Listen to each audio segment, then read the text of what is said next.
กี้ตอน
ท้องมาใช่ไหม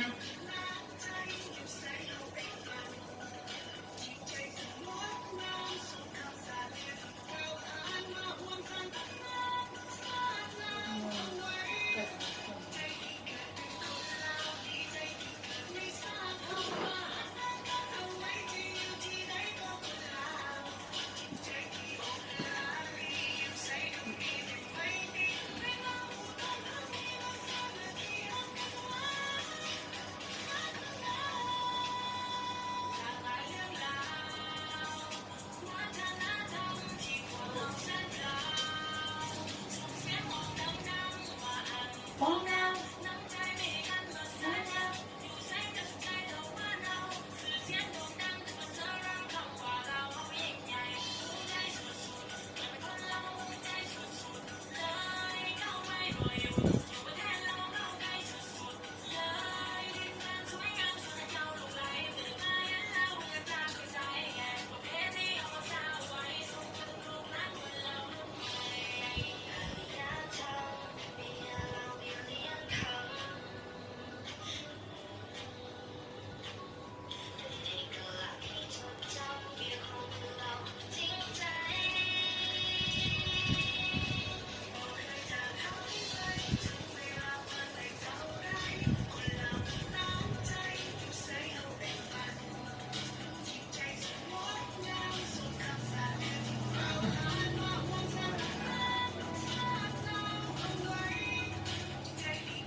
นี่ไงพอลุกเมื่อยแล้ว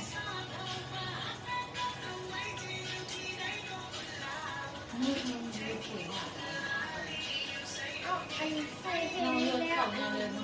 เต้นเพลงนี้แล้วล่ะอันต่อไปเหลือสุดท้ายมี2 อันให้แหละแต่ว่าห้องเอา เอาแล้วบ สุ อ ด ส ท้ายจะบอกขอ